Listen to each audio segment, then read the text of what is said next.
আজি আজি প্ৰায় 15-20 দিনমান হ'ল আমাৰ ইয়াত বাঘৰ উপদ্ৰৱ খুব চলিছে। গাঁওখনত ছাগলী আৰু গৰু পোৱালিবোৰ নিছে বাঘে নিছে।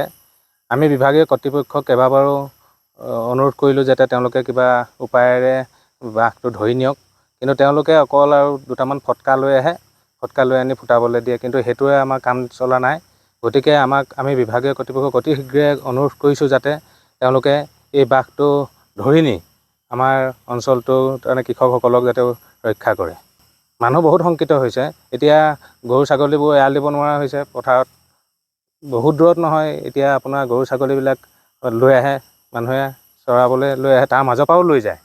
ইমান তাৰমানে অত্যাচাৰ হৈছে বাঘৰ। গাঁওখনৰ নাম গৰৈমাৰী গাঁও, গৰৈমাৰী গাঁও। এতিয়া এই বাঘটো আমি জনামতে এই নামঘৰটোৰ আগফালে হাবিখনতে আছে। এতিয়াও আপোনালোকে দেখিলে কিজানি কেইবাটাও ছাগলী আৰু গৰু মৰি থকা দেখা পালে। বাঘে লৈ গৈছে তাৰমানে। স্পটত দুই তিনিজনে মানে দেখিছে বাঘেই হয়।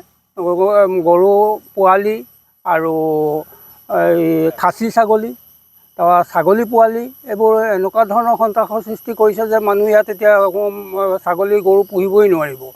গতিকে আপোনালোকৰ থ্ৰুৱেদি মানে হেৰিয়াক জনাব বিচাৰোঁ যে ফৰেষ্ট ডিপাৰ্টমেণ্টক যেনে তেনে ইয়াত হেৰিটো আনি পিঞ্জৰাটো আনি 2-এদিনতে ফচিব যেন মোৰ ধাৰণা হৈছে, কাৰণ ওচৰতে আছে, এই হাবিখনতে আছে বাঘটো।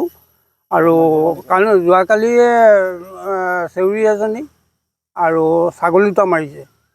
গতিকে এতিয়া কি কৰে আপোনালোকে অতি সোনকালে কৰিলে আমাৰ গৰৈমাৰী ৰাইজ অন্ততঃ সুখী হ'ব।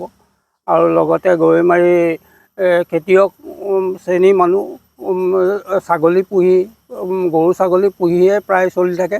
মানে পথাৰতো গৰু এৰাল দিবলৈ ভয় হৈ গৈছে। আৰু ওচৰে পাঁজৰে আছেই মানে চিঞৰ বাঘ হয়।